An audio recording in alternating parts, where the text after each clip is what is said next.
Hello friends, I am teacher Vasan. Ultimate star Ajith நடிச்ச அமராவதி படத்தோட summary தான் இன்னைக்கு பார்க்க போறோம். அதன் மூலமா நம்ம இங்கிலீஷும் கத்துக்க போறோம். அமராவதி ரன்ஸ் அவே அப்படின்னா அமராவதி ஓடி போகிறாள். ஃப்ரம் ஹர் ஸ்ட்ரிக்ட் ஃபாதர், அவளுடைய கண்டிப்பான தந்தையிடம் இருந்து. ஃப்ரம் அப்படின்னா இருந்து, HER, ஹெர் அப்படின்னா அவளுடைய, அவளை அப்படின்னு அர்த்தம். ஸ்ட்ரிக்ட் ஃபாதர் அப்படின்னா கண்டிப்பான தந்தை. ஏ அப்படின்னாலும் ஆன் அப்படின்னாலும் ஒரு அப்படின்னு தான் அர்த்தம். ஆன் ஓல்டு கப்புள் அப்படின்னா ஒரு வயதான தம்பதி. கிவ்ஸ் ஹர், அவளுக்கு கொடுக்கிறார்கள். எ சேஃப் பிளேஸ், ஒரு பாதுகாப்பான இடத்தை. டு ஸ்டே, தங்குவதற்கு, தங்க. சரி, GIVES, அந்த எஸ் வருமா? கப்புள் அப்படிங்கிறது ஒரு சிங்குலர் நவுனுங்க. அப்போ கிவ்ஸ் தான் வரும், வெறுமனே கிவ்னு போட்டு பேசக்கூடாது. சரிங்களா? சரி. ஏ யங் பாய், ஏ யங் பாய் அப்படின்னா ஒரு இளைஞன். நேம்ட் அசோக், அசோக் என்ற பெயருள்ள ஒரு இளைஞன். மீட்ஸ் ஹர், அவளை சந்திக்கிறார்.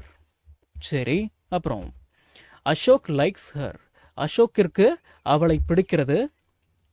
மற்றும் அண்ட் ஃபால்ஸ் இன் லவ், காதலில் விழுகிறார், காதலிக்கிறார், காதல் வயப்படுகிறார். சரி, Amaravathi also loves him back.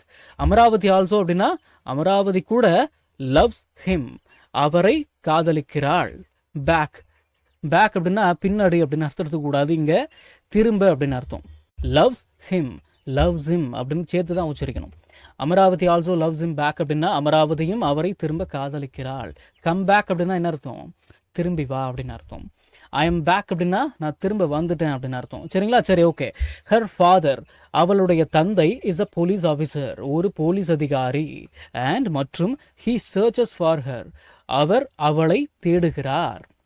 சரி, அப்புறம் ஹி ஃபைண்ட்ஸ் ஹர், அவர் அவளை கண்டுபிடிக்கிறார். And takes her back home. சரி, இப்ப நல்லா கவனிங்க. டேக் ஹர் ஹோம் அப்படின்னா அவளை வீட்டுக்கு அழைச்சிக்கிட்டு போ, இவளை வீட்டுக்கு அழைச்சிக்கிட்டு போ அப்படின்னு அர்த்தம். டேக் ஹிம் ஹோம் அப்படின்னா இவனை வீட்டுக்கு அழைச்சிக்கிட்டு போ, அவனை வீட்டுக்கு அழைச்சிட்டு போ அப்படின்னு அர்த்தம். அப்ப தெரிஞ்சு வச்சுக்கோங்க, டேக் அப்படின்ற வார்த்தைக்கு அழைச்சிக்கிட்டு போறது அப்படின்னு அர்த்தம் இருக்கு.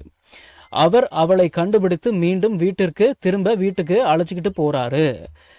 இங்கேயும் பேக் அப்படின்ற வார்த்தைக்கு திரும்ப அப்படின்னு அர்த்தம் இருக்கு. சரிங்களா? சரி, ஓகே. அசோக் ஃபைட்ஸ் அப்படின்னா அசோக் சண்டையிடுகிறார் வித் த ஃபாதர்ஸ் மென். தினசரி பயன்படுத்தப்படும் 1000 இங்கிலீஷ் வாக்கியங்கள் தமிழ் அர்த்தத்துடன் ஒரே பிடிஎஃப்ல வெறும் 199 ரூபாய் மட்டுமே. ஸ்கிரீன்ல தெரியுற நம்பருக்கு இப்பவே வாட்ஸ்அப் பண்ணுங்க. இது புக் இல்ல, PDF ஃபைல். ஃப்ரீ டைம்ல PDF ஓபன் பண்ணி போன்லயே லேர்ன் பண்ணிக்கலாம். நீங்க பணம் அனுப்பிய உடனே வாட்ஸ்அப் மூலமா PDF உடனடியா வாங்கிக்கலாம். MAN, மேன் அப்படின்னா சிங்குலர்.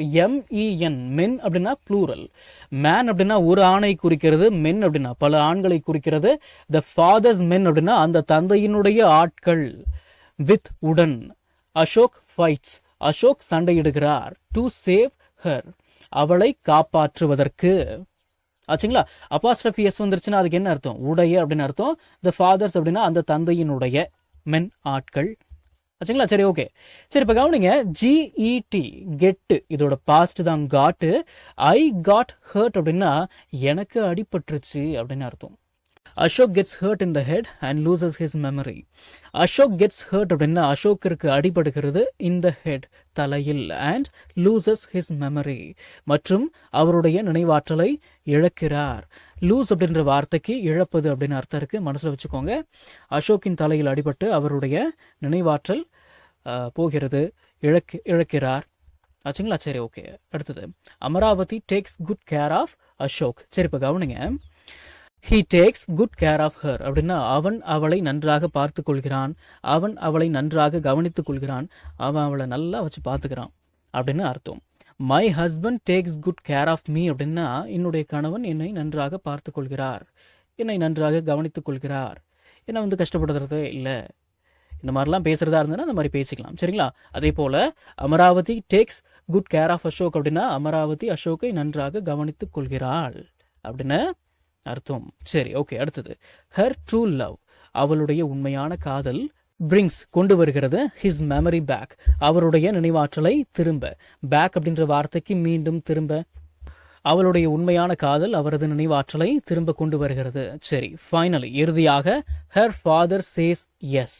சரி, இப்ப கவனிங்க. YES, எஸ் அப்படின்ற வார்த்தையை அப்படியே டிரான்ஸ்லேட் பண்ணி ஆமா அப்படின்ற வார்த்தையெல்லாம் எங்க இருக்குன்னு தேடாதீங்க. இப்ப கவனிங்க. He said, சே இதோட பாஸ்ட் செட்.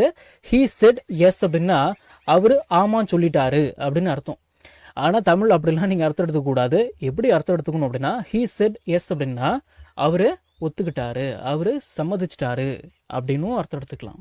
சரிங்களா? ஹர் ஃபாதர் சேஸ் எஸ் அப்படின்னா அவளுடைய தந்தை சம்மதிக்கிறார். அண்ட் தே ஜாயின் மற்றும் அவர்கள் சேர்கிறார்கள் டுகெதர் ஒன்றாக. நம்ம தமிழ்ல பேசக்கூடிய அன்றாட வாக்கியங்களை இங்கிலீஷ்ல எப்படி பேசலாம்னு சொல்லி ஒரு 1000க்கும் மேற்பட்ட ஆங்கில வாக்கியங்களை தமிழ்ல மொழிபெயர்த்து ஒரு 5 PDF நான் ரெடி பண்ணி வச்சிருக்கேங்க. ஒரு PDF ஓட பிரைஸ் வந்து பாத்தீங்கன்னா 50 rupees. ஆனா இந்த 5 PDFையும் நீங்க 250 ரூபாய் கொடுத்து வாங்க தேவையில்லை. ஜஸ்ட் 199 rupees பே பண்ணி நீங்க வாங்கிக்கலாம். இந்த PDFஸ்ல இருக்கக்கூடிய 1000 வாக்கியங்களும் பேசக்கூடிய வாக்கியங்கள் தானே தவிர இந்த சென்டென்ஸ் கொடுத்து வச்சிருக்காங்களே இதை நான் எங்க பேச போறேன் அப்படின்ற ஃபீலே உங்களுக்கு வராது. இதை நீங்க PDF ஃபார்மேட்ல வாங்கிக்கிறதால உங்களுடைய ஃப்ரீ டைம்ல PDF ஓபன் பண்ணி போன்லயே லேர்ன் பண்ணிக்கலாம். நீங்க பணம் அனுப்பின உடனே வாட்ஸ்அப் மூலமா உங்களுக்கு 5 PDFையும் அனுப்பிடுவேன். So what are you guys waiting for? ஸ்கிரீன்ல தெரியுற நம்பருக்கு இப்பவே வாட்ஸ்அப் பண்ணுங்க, இல்லனா கால் பண்ணுங்க.